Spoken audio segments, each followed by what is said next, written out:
Hi, it's Jonathan Cohen from Spin. We're talking with Tony from Dragged Under. And Tony, with freedom of speech being such an important issue at the moment, especially for musicians, I'm wondering if you could talk to us a bit about how this issue has factored into your own music, and particularly right now, how you're viewing the way other artists are dealing with it, especially in the rock world.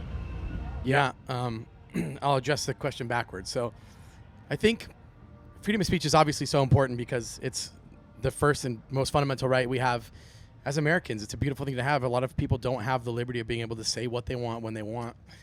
And it's important that people are able to say what they want. One, because you get new ideas from it, but you also, it's helpful too to hear what people think, because sometimes they'll say dumb shit and you can go, oh, that guy's an idiot and I want to stay away from him. So it's good on both ends. But I think for the most part, we're in an unfortunate moment where all of like the big rock bands, top 10 radio bands are all saying the same shit.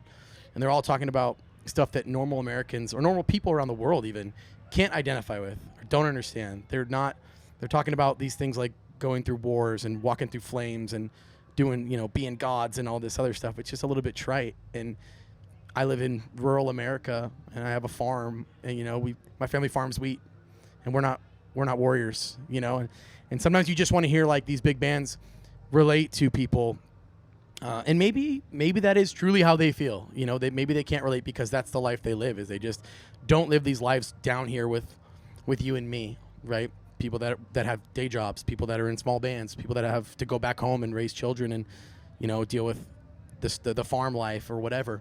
It just comes across as like really trite, especially when a lot of the big bands on the radio are all saying the same shit, and none of it means anything to anyone who has a real life job or real life bills, real life problems. And in our own music, we've always tried to be very nuanced with like the stuff we're saying. So we have a song called Brainwash Broadcast. And we're basically telling you that, the massive media corporations are colluding with pharma and social media and, and other people to feed you information that they want you to hear. But we have to do it in a way that people all think we're talking about someone else, right? So these people will say he's talking about CNN, and these people say he's talking about Fox. And they're both right. But I can't just come out and say like, whatever, something crazy that I actually feel, because I'm just like, even if it's true, it might be a conspiracy theory right now, but in a year it's going to be accepted truth.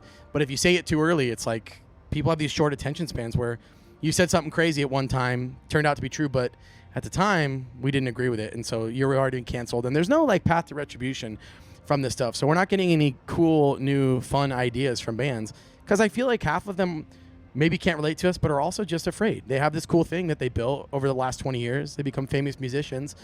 And the last thing that they want to do is say something pertinent or say something important that people don't want to hear, that they need to hear, and lose everything they built. And so I can, to some extent, I can kind of empathize with that. And that's part of the fun of being a small band, is I'm just like, I don't have a lot to lose. We're happy with where we're at. But if the band ended tomorrow, it'd be like, all right, well, that was fun. I'm going to go back to my son and my wife and my family's farm and enjoy my life and be a normie. And there's something freeing about that too. But in terms of our music, we've definitely lost opportunities because of things that I've maybe said on the internet that were obviously not extremist, because I wouldn't be here if they were, but just were not popular, especially like during the start of COVID. I was just kind of one of those people that was like, this all feels kind of bullshitty to me, and I don't want to be part of it or whatever. And that wasn't a cool thing to say at the time. And now you look back in retrospect, and most people, I think most reasonable people, are saying the same shit, where they're like, yeah, that was kind of bullshit. Like, I don't like what that did to my life, or how it made me have to, act or feel, or, couldn't go out in public unless I was wearing a mask or something. So it's a big issue. And I wish more bands would step up. But luckily we're seeing some people in the scene talking good shit and saying some stuff that unfortunately needs to be said. And people don't like it, and they try to come for them. But there's a couple guys in the scene holding it down for just being able to speak your mind, and it's super important. Talk to me a bit about how you found the interaction with your fan base when sometimes you may voice an opinion that might initially be unpopular with them, or it might be something they don't understand. What has been helpful in creating an actual productive dialogue about these things? That's just it. Talking to fans, right? I don't necessarily like to get opinions on the messaging from other musicians or my management team or our label. Granted, they're going to want to have their say, and they're going to want to interject when they think something's a little too far. But I want to talk to people, like normal people who, like, is this message resonating with you? Am I wrong? And I want to hear people tell me that. But luckily to this point, even with, and we're not like a political band, we've definitely had some messages. Our new song is called Mad Punks, and the chorus is where all the mad punks go. And it's basically a song about, like, you guys were throwing bricks through windows and lighting shit on fire and rioting and looting because you didn't like the last administration. And the shit is exactly the same right now. It's arguably worse, especially in terms of economics.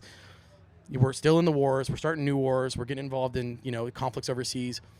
And everyone's just pretending it doesn't exist. We're all just happy and smiling and pretending that inflation's not, double, triple what it was 4 years ago. So it's a bummer when I have shit I want to say and I feel like I have to like veil it, right?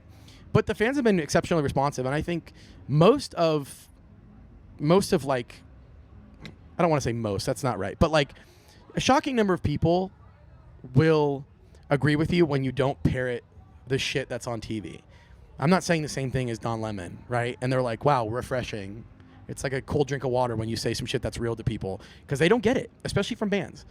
Because like I said, we're all out here just talking about stuff that will keep them on the radio, stuff that will keep people spinning their shit, won't get them canceled on Twitter.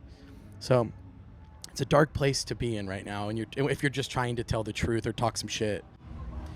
Right on. Well, thank you, Tony. Appreciate your time. Sure. Best of luck to Dragged Under. And thank you. Thanks for sharing your voice. Yeah, pleasure. Thanks.